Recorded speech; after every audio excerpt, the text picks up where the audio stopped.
안녕하십니까. 최진호의 세상 사는 얘기입니다. 오늘은 조금 무거운 얘기 되겠습니다. 역사의 자아투쟁 7번째 얘기입니다. 유엔은 6.25 때 사용했던 평화를 위한 단결을 활용해서 푸틴을 응징하라, 이런 주제가 되겠습니다. 상당히 주요하고 무거운 주제입니다. 지금 이 사진은 지금 유엔 총회 장면입니다. 그 밑에 러시아의 거부권을 유도하라. 그렇게 되면 이것이 바로 Uniting for Peace가 된다, 이런 얘기입니다. Uniting for Peace라면 앞에 있는 대로 평화를 위한 단결을 의미하게 됩니다. 이걸 활용하라 이 말이에요. 활용하려고 하면 러시아의 거부권을 유도해야 된다, 이런 결론이 됩니다. 이건 거부권 유도는 쉽게 할 수 있을 것으로 판단됩니다. 왜냐하면 러시아가 지금 궁지에 몰리기 때문에 가능하다는 얘기가 됩니다. 2월 23일 우크라이나 외교장관은 미국 뉴욕에서 열린 유엔 총회에서 국제사회가 러시아 침공 행위에 대한 책임을 우려한다고 주장했습니다. 그때 호스 유엔 사무총장은 우크라이나 침공과 관련해서 러시아 푸틴이 핵무기 사용 가능성을 경고하고 나섰습니다. 또한 러시아 핵무기 운용부대 경계태세 강화 움직임을 언급하면서 한때 생각할 수 없었던 핵무기 가능성에 대해서도 그 가능성이 열려있다고 이렇게 경고를 했습니다. 이 사진을 보면 키우는 키예프죠. 우크라이나 수도입니다. 이 수도에 군사시설이 있는데 이게 러시아 미사일 공격으로 아수라장이 되겠습니다.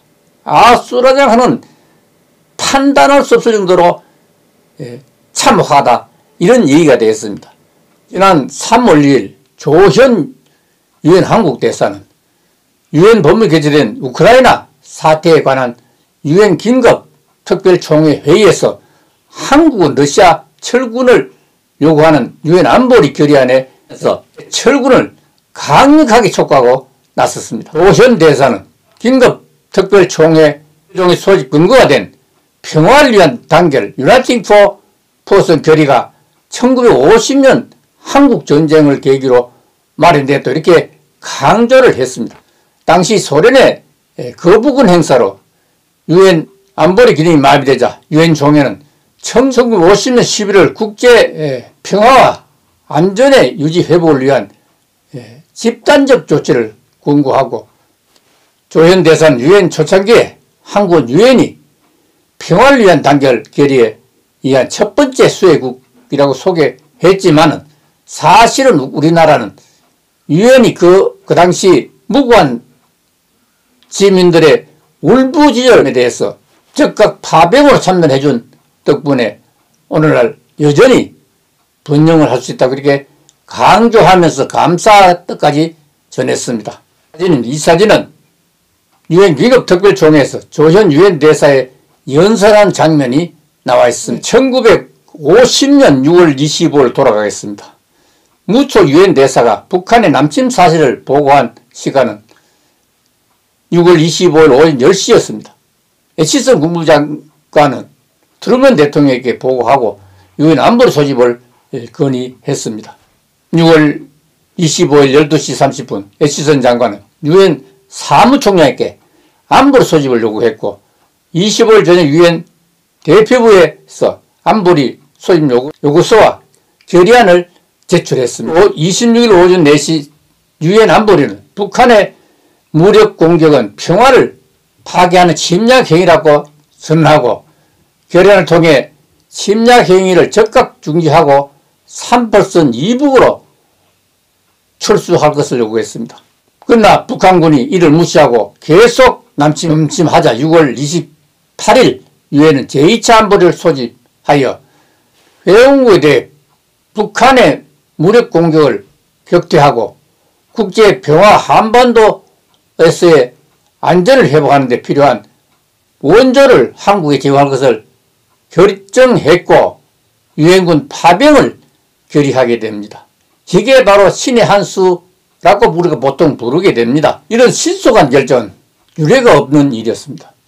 당시 유엔 안보리는 5개 상임위석과 10개 비상임위석으로 구성되어 있었는데 1946년 이래 미국, 영국, 프랑스, 중국, 소련이 상임위석이었고 문제는 북한 편인 소련이 문제였습니다. 그런데 소련 대표 야코프 말리크가 안보리 회의에 불참을 했습니다. 그 결과 만장일치 파병을 결정하게 됩니다. 그러니까 앞에서 말씀드린 유나이팅 포 피스 들어가기 전에 러시아가 불참했다. 이게 바로 신의 한 수입니다. 소련의 말리크 대사가 참석에 거부권을 행사했다고 하면 유엔군의 참전은 불가능했을 것입니다.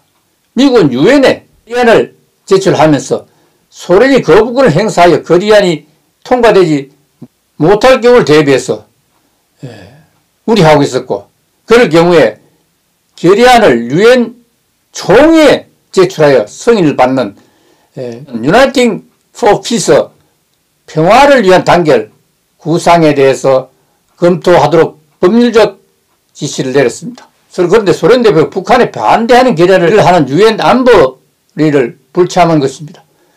그 이유가 무엇일까? 한국전을 둘러싼 가장 큰 미스터리입니다. 정확히는 알 수 없지만 6.25 전쟁과 중국이라는 책을 쓴 이세기 박사는 소련의 전략적 선택이었다 이렇게 해석을 했습니다. 소련 스탈린이 신생 강자로 부상하는 마오쩌둥을 제압하기 위한 이재의 전략이었다는 것입니다. 지금 보면 그게 정말로 정확하겠다는 사실을 우리는 알 수가 있습니다. 전쟁을 발발할 당시 전 세계 국가는 93개국이었는데 이 중에 67개국이 한국을 도왔습니다. 전 세계 국가들 중에서 72% 한국을 도운 결과입니다.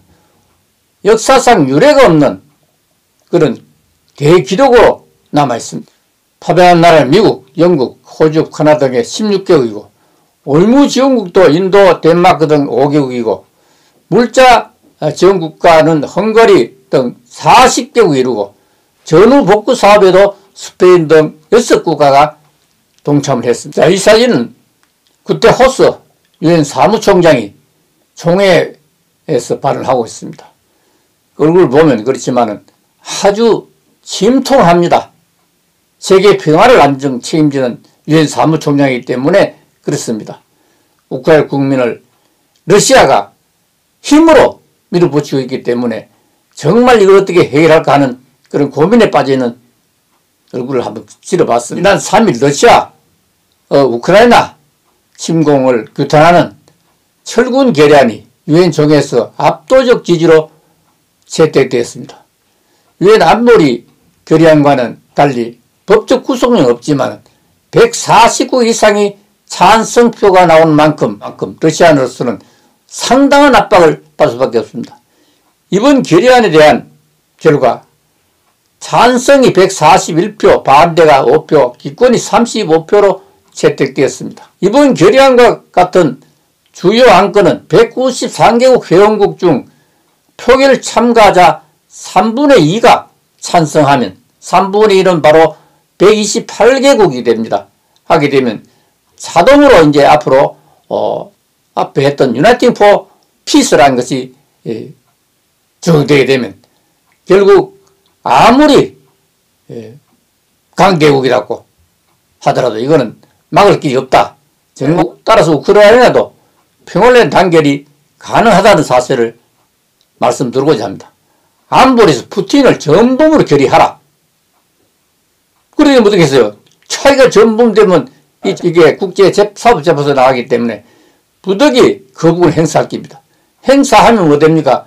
바로 신의 한 수를 갖다가 신의 한 수인 유나이팅 포 피스를 적용할 수 있습니다. 그러면 128개국만 되면 되니까 지금 141국이 됐으니까 간단하게 전부는 몰 수 있다는.